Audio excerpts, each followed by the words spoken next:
I don't torment myself. I do the best I can. I give it everything I've got, give it the old college try. Gregory Peck was many things. An Oscar winner, a Hollywood icon, one of the most respected men in the film industry. But behind that composed, unshakable public image was a man who had spent much of his life searching for something he couldn't easily name. He found it. And before he died, he admitted exactly where and with whom. The woman he revealed wasn't the one the headlines had speculated about for years. She was the one who had been there all along, doing something far quieter and far more lasting than fame ever could. The boy nobody wanted. Gregory Peck entered the world on April 5, 1916, in the beautiful seaside city of San Diego, California. From the outside, it might sound like the perfect beginning for a future Hollywood legend. But behind that peaceful setting was a childhood filled with heartbreak long before fame ever found him. His parents simply weren't suited for each other. Their marriage had been falling apart for years, and by the time Gregory was only 5 years old, their relationship finally collapsed. His mother, Bunny, filed for divorce at a time when divorce was incredibly uncommon. In the early 1920s, only a small number of marriages ended that way, making her decision especially unusual. Although she briefly withdrew the petition, she filed again just a few months later, and this time the marriage officially ended. In his biography, Gregory Peck, author Gary Fishgall explored what may have been happening behind closed doors. While no one knows every detail, Bunny made several serious accusations against Gregory's father, who was also named Gregory, but was known as Doc. She obtained a restraining order, claiming Doc had been abusive toward both her and their young son. According to her allegations, he accused her of being unfaithful, fought with her brother-in-law, threatened young Gregory, and even prevented her from getting medical treatment after her appendix burst. Years later, Gregory Peck strongly rejected those claims. He insisted nothing like that had ever happened, and said that anyone who truly knew his father would find the accusations impossible to believe. Still, Fishgall argued that the claims may have carried some truth, especially considering how rare it was at the time for a court to grant a restraining order. Yet the divorce itself wasn't the most painful part of Gregory's early years. When his parents separated, they reached one heartbreaking agreement. They neither wanted to raise their son. Fortunately, Gregory's grandmother stepped in when no one else would. Why both parents walked away remains a mystery, but her decision changed the course of his life. Looking back, it is remarkable how the darkest chapter of his childhood quietly laid the foundation for the man he would eventually become. His grandmother became the steady presence. His parents never were. While little is known about her style of parenting, one tradition left a lasting impression on the young boy. Every week, she dressed him up and took him somewhere that would unknowingly shape his future. Not to church, but to the movies. Gregory watched everything that was showing. Week after week, he sat in dark theaters, completely absorbed by the stories unfolding on screen. Without realizing it, those regular trips were planting the first seeds of a lifelong passion for acting. Not every visit was magical, though. When Gregory was 9 years old, his grandmother took him to see The Phantom of the Opera. Instead of entertaining him, the film terrified him. The haunting images stayed with him long after the credits rolled. That night, still shaken by what he had seen, he quietly slipped into his grandmother's room and slept beside her because he was too frightened to sleep alone. Whether his parents heard about the incident or simply believed he needed to toughen up is impossible to know. But before long, they made a decision that would completely change the direction of his childhood. For a while, Gregory had found comfort in the simple life he shared with his grandmother. Their weekly movie outings gave him something to look forward to, and for the first time in years, life felt stable. That peace didn't last. Just as Gregory was approaching his 10th birthday, his grandmother was diagnosed with stomach cancer. According to biographer Michael Friedland, watching her slow decline left scars that Gregory carried for the rest of his life. Medical treatments at the time offered little hope, and there was almost nothing doctors could do to ease the constant pain she endured. Gregory's bedroom was next to hers. Night after night, he lay awake listening to her cries through the wall. During the day, he visited her often, reading the newspaper aloud or simply sitting quietly beside her. She tried her best to hide how much she was suffering, but there was only so much she could conceal. Years later, speaking with Irish America, Gregory recalled those painful memories with remarkable clarity. He remembered hearing her terrible groans every night. Each morning, he would read the newspaper to her.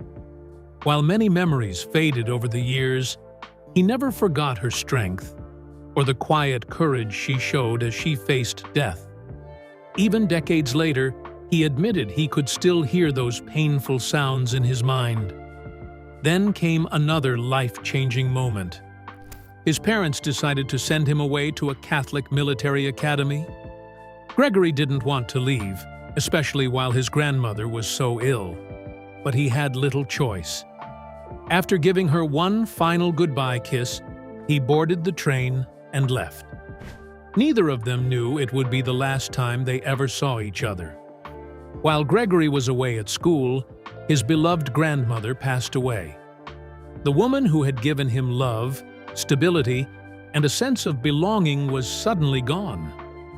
Once again, he found himself feeling completely alone. With his grandmother no longer there, one of his parents finally had to step back into his life. Practically overnight, everything changed again. The stability he had briefly known disappeared, and another uncertain chapter was about to begin. Gregory eventually returned to San Diego to live with his father and enrolled at San Diego High School. A few years later, in 1934, he transferred to San Diego State Teachers College. It was there that something unexpected happened. For the first time, he discovered the theater. He enrolled in acting and public speaking classes, and it quickly became clear that he had found something special. On stage, he felt completely at home. Ironically, the one thing he struggled with was the very reason he was attending the school in the first place: training to become a teacher. Still, even after discovering his talent, Gregory wasn't convinced acting should be his future. Instead, he set his sights on medicine. Believing he wanted to become a doctor like his father, he enrolled at the University of California, Berkeley. His annual tuition was only 26 cents, but even that modest amount was difficult for him to afford. To pay his expenses, Gregory accepted whatever work he could find. One of those jobs was working as a hasher, a kitchen helper, in the Gamma Phi Beta sorority house. The work itself wasn't glamorous, but Gregory certainly caught people's attention. Standing 6'3" with the build of a college rower, he wasn't exactly easy to overlook while serving breakfast. Before long, students noticed something else about him as well: his rich, smooth voice. That voice would end up changing his life. An acting coach recognized its unique quality and encouraged Gregory to take acting more seriously. It was exactly the push he needed. Slowly, medicine faded into the background while the stage became his real focus.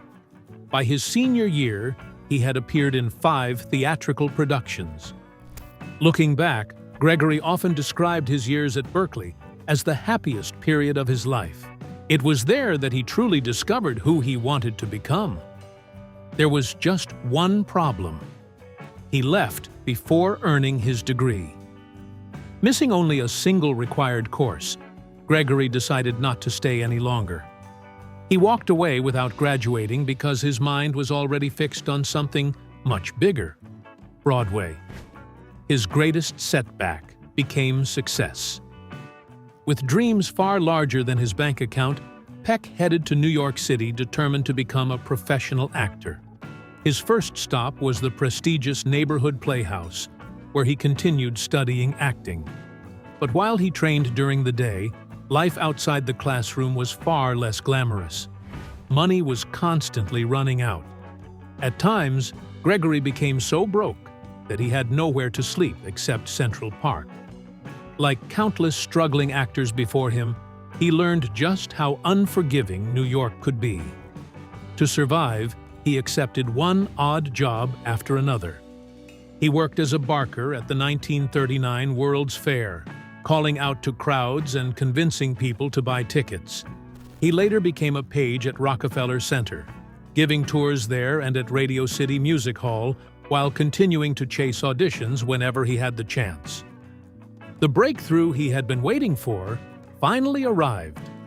Ironically, it didn't happen in New York. Instead, Gregory landed a role in George Bernard Shaw's play The Doctor's Dilemma in San Francisco. When the production opened in December 1941, he was finally earning a living as an actor. After years of struggling, he could finally afford a place to live. But almost immediately, history intervened. Only 1 week after the play opened, Japan attacked Pearl Harbor. The United States entered World War II, and millions of young men were called to serve. Looking at Gregory Peck, most people assumed he would soon be wearing a military uniform. Tall, athletic, and in excellent physical condition, he seemed like the perfect recruit. What few people knew was that he had already suffered a devastating injury that would change everything. While studying acting, Gregory had taken movement classes taught by legendary choreographer Martha Graham. During one stretching exercise, Graham believed he wasn't bending far enough. To push him deeper into the stretch, she placed her knee against his back and forced him forward. According to Michael Friedland, everyone in the room heard a loud snapping sound. The next morning, Gregory could barely walk. Speaking years later, he explained that he had ruptured a disc in his lower back. Doctors fitted him with a heavy canvas brace, which he wore for several years while slowly recovering. Although his condition gradually improved, the injury continued to trouble him for the rest of his life. The damage was even more severe than many realized. Along with the ruptured disc, he suffered a displaced vertebra and constant pain that made him question whether his acting career had already come to an end. When the military examined him, the decision was straightforward. He wasn't fit for service. In one of life's strange twists, what kept Gregory out of the army opened doors on the stage. With so many actors serving overseas, theaters across the country desperately needed performers. Gregory suddenly found himself in demand.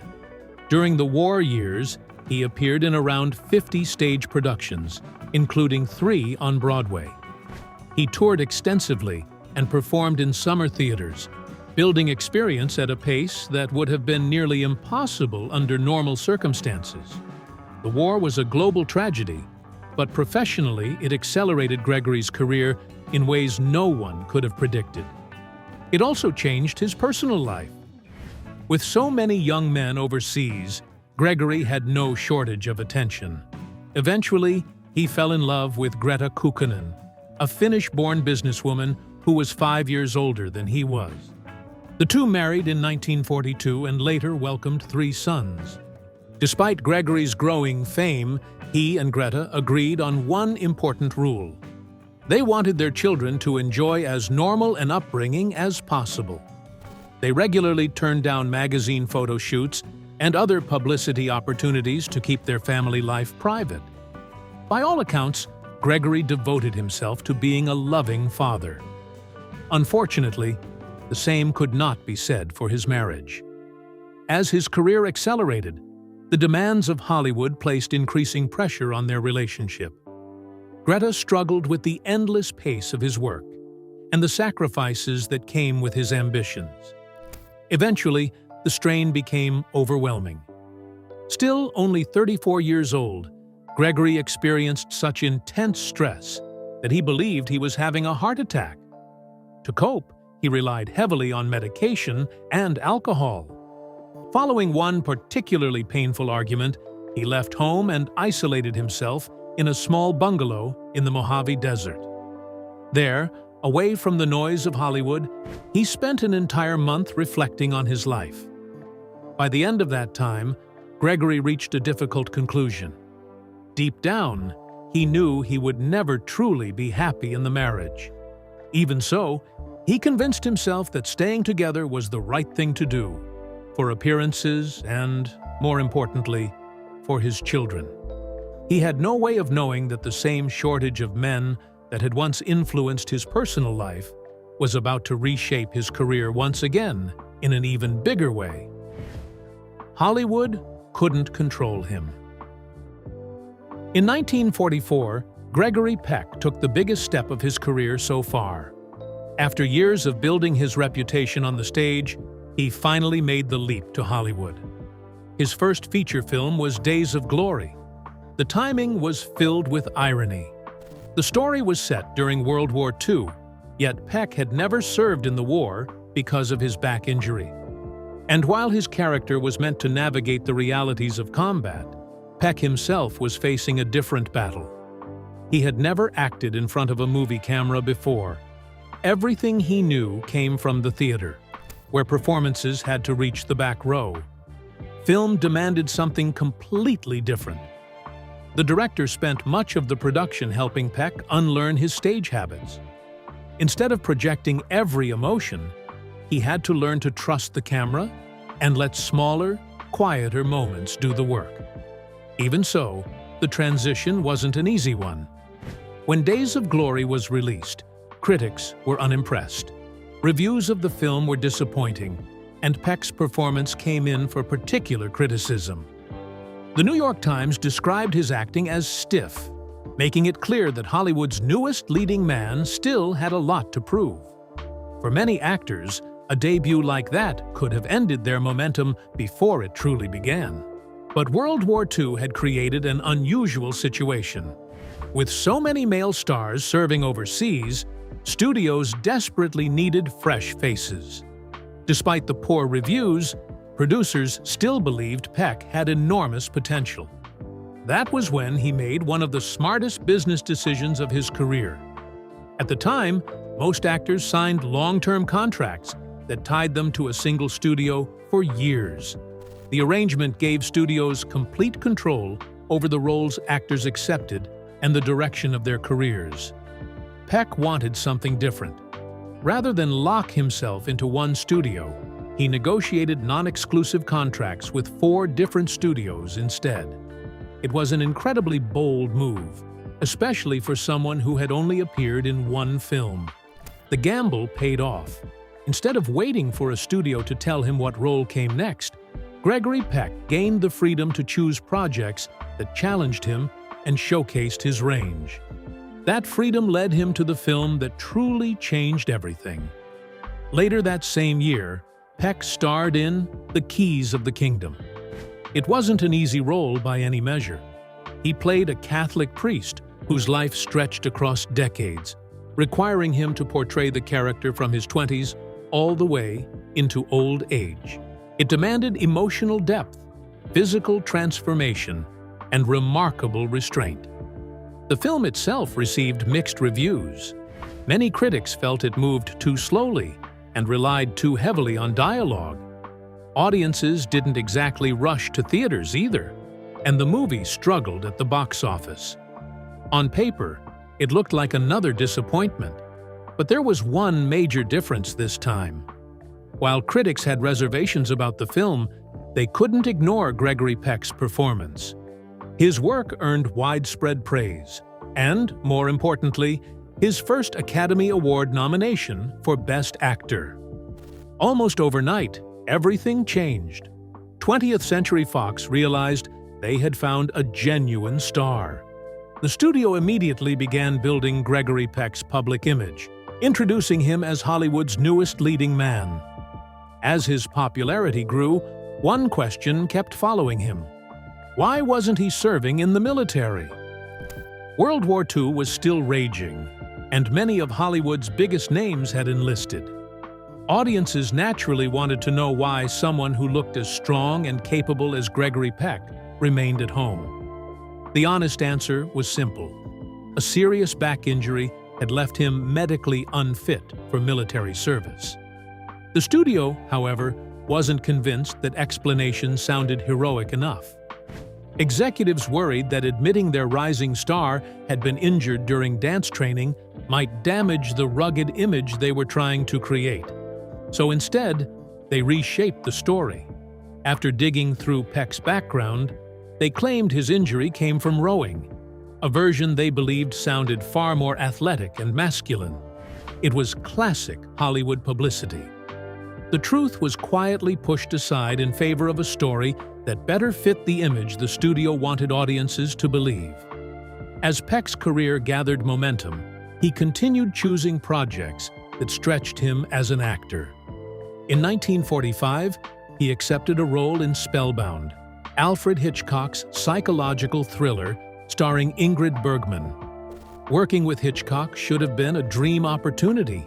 Instead, it became one of the most uncomfortable experiences of his early career. From the beginning, Peck sensed that something wasn't right. Hitchcock remained polite but distant throughout production. The director rarely offered encouragement, and the atmosphere between them stayed noticeably cold. At first, Peck assumed he simply hadn't earned Hitchcock's confidence. Eventually, he learned the real reason. Hitchcock had never wanted Gregory Peck for the role. His first choice had always been Cary Grant, and when that didn't happen, he never completely warmed to the actor who replaced him. For someone still trying to establish himself in Hollywood, working every day under a director who didn't believe in him couldn't have been easy. Fortunately, Peck found support elsewhere on set. He developed a strong working relationship with Ingrid Bergman, whose kindness helped balance an otherwise tense production. In the end, none of the behind-the-scenes friction mattered to audiences. Spellbound became a major success. Producer David O. Selznick noticed something fascinating during early preview screenings. Whenever Gregory Peck appeared on screen, women in the audience became so excited that they started whispering and talking among themselves. Sometimes the conversations became loud enough for other moviegoers to ask them to be quiet. Then, Selznick noticed something even more remarkable. The reactions often began before Peck appeared on screen at all. Simply seeing his name during the opening credits was enough to spark excitement throughout the theater. It was clear that Gregory Peck wasn't just becoming a respected actor. He was becoming one of Hollywood's newest heartthrobs. Peck understood exactly what that meant.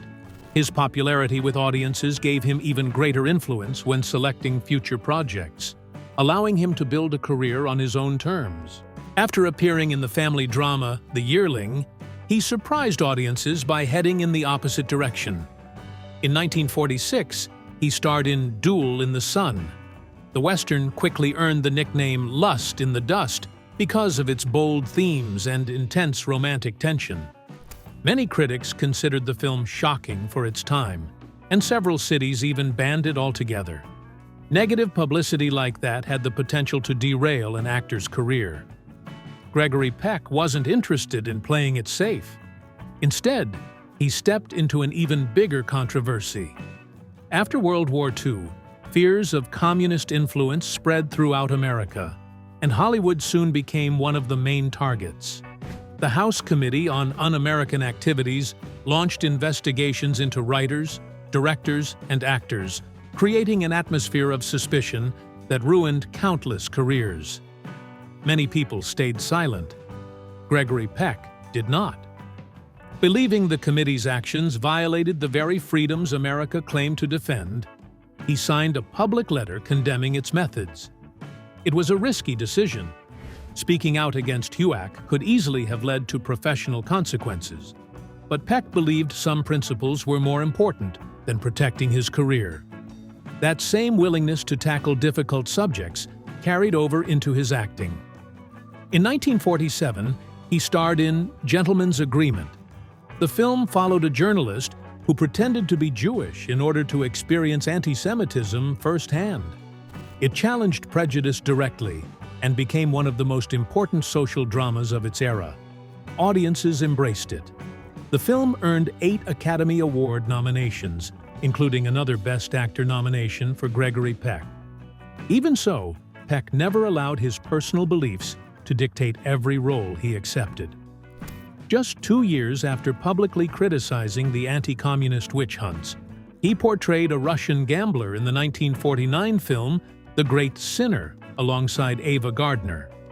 The film itself was only part of the story. It also marked the beginning of one of Hollywood's longest-lasting friendships. Peck and Gardner became remarkably close and remained friends for more than 4 decades. Over the years, Peck often described her as his favorite co-star. When Gardner died of pneumonia in 1990, her loss deeply affected him.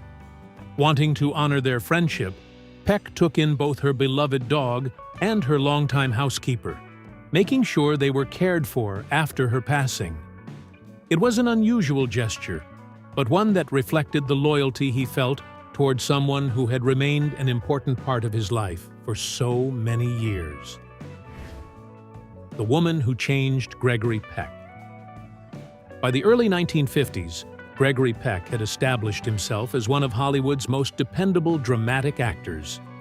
Then came Roman Holiday. Released in 1953, the romantic comedy paired Peck with a young actress named Audrey Hepburn, who was making her first major starring appearance in Hollywood. Everyone involved with the production quickly realized they were witnessing the arrival of a remarkable new talent. Peck saw it too. When promotional posters were being prepared, his name was originally scheduled to appear alone above the title, while Hepburn's appeared below. Peck objected. He believed audiences deserved to know they were about to discover a future star, and he urged the studio to give Hepburn equal billing. His instincts proved correct. Audrey Hepburn won the Academy Award for Best Actress, launching one of Hollywood's most celebrated careers.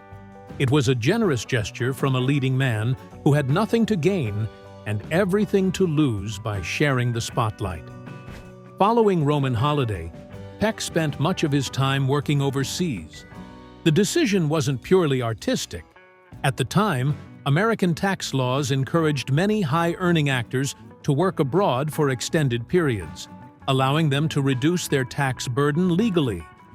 Rather than take a traditional vacation, Peck chose to film projects across England, Germany, Sri Lanka, and several other countries. The financial benefits were significant, but the career benefits turned out to be even greater. As audiences around the world embraced his films, Gregory Peck's international reputation continued to grow. In Britain, critics even created a special award recognizing outstanding performances by non-British actors. Peck was among the leading contenders. When the results were announced, however, he finished in 3rd place. For an actor who had become accustomed to leading roles, it was undoubtedly a disappointing result. Still, that recognition overseas brought him something far more valuable than another trophy. During his time abroad, Gregory Peck was about to meet someone who would change his personal life forever. The next chapter of his story wouldn't begin on a movie set. It would begin with a relationship that would shape the rest of his life. By the early 1950s, Gregory Peck's first marriage had already begun to unravel. His relationship with Greta Kukkonen had been fading for quite some time. Though they remained under the same roof, much of that was for the sake of their children. Behind closed doors, the marriage had effectively come to an end. Then fate stepped in. In 1952, Peck traveled to Europe to begin work on Roman Holiday. Before heading to Rome, Paramount asked him to stop in Paris for an interview with France Soir, one of France's leading newspapers. It seemed like just another routine publicity event. Instead, it became one of the most important moments of his personal life. The journalist assigned to interview him was a young French reporter named Véronique Pisani. From their very first conversation, there was an undeniable connection. Peck was immediately struck by her intelligence, warmth, and confidence. Pisani, meanwhile, admired how humble and easy to talk to the famous actor was. Their interview eventually came to an end, and they went their separate ways. Neither of them realized they would soon meet again. At the time, Gregory's marriage was already falling apart. As his separation from Greta became more serious, Peck found himself thinking about the remarkable young reporter he had met in Paris. By then, Pisani had left François and was working for Paris Press. He contacted her, and the two arranged to meet. What began as a simple lunch turned into an afternoon together at a racetrack. One meeting quickly became another, and before long, a genuine romance had begun. While Gregory and Greta waited for their divorce proceedings to be finalized, his relationship with Véronique continued to grow. Finally, after 14 years of marriage, Gregory Peck's divorce became official on December 30th, 1955. The very next day, December 31st, he married Véronique Pisani. Peck was 16 years older than his new bride, who was only 23 at the time. Their wedding took place at the California home of friends, marking the beginning of a marriage that would last for the rest of his life. Unlike his first marriage, this one brought him the peace and stability he had been searching for. Whenever filming allowed, Peck treasured the quiet moments he shared with Véronique. Friends often described their relationship as affectionate and deeply supportive. Years later, reflecting on what drew him to her, Peck spoke about her remarkable presence. He remembered her bright eyes, her intelligence, her humor, and the warmth she carried wherever she went. More than anything else, he believed he truly found himself after meeting Véronique. Before death, Gregory Peck revealed she was the one woman he truly loved. During the filming of Spellbound in 1945, Gregory Peck developed romantic feelings for his co-star, Ingrid Bergman. At the time, he was still married. The relationship remained private for many years, and Peck chose not to speak publicly about it until long after Bergman's death. When he finally did, he acknowledged that what they shared had been real, though he declined to reveal many details. He explained only that they had been two young people working closely together during an intense period of their lives, and that he had genuinely loved her. Stories about the relationship had circulated for years. One cast member from Spellbound later told journalist Lawrence Leamer that Peck and Bergman once arrived late to the set, looking noticeably disheveled, adding fuel to the rumors. The account later appeared in David Smith's biography of Ingrid Bergman. Years later, while reflecting on the many remarkable actresses he had worked alongside, including Ava Gardner, Lauren Bacall, Sophia Loren, Greer Garson, Jane Wyman, and Audrey Hepburn, Peck remained especially reserved whenever Bergman's name came up. Rather than discuss the affair in detail, he simply spoke of his deep affection for her and described her with unmistakable admiration. Eventually, after nearly 6 decades in the public eye, Gregory Peck's remarkable journey came to an end. On June 12, 2003, he passed away peacefully at his home at the age of 87. His wife, Véronique, was by his side, holding his hand until his final moments.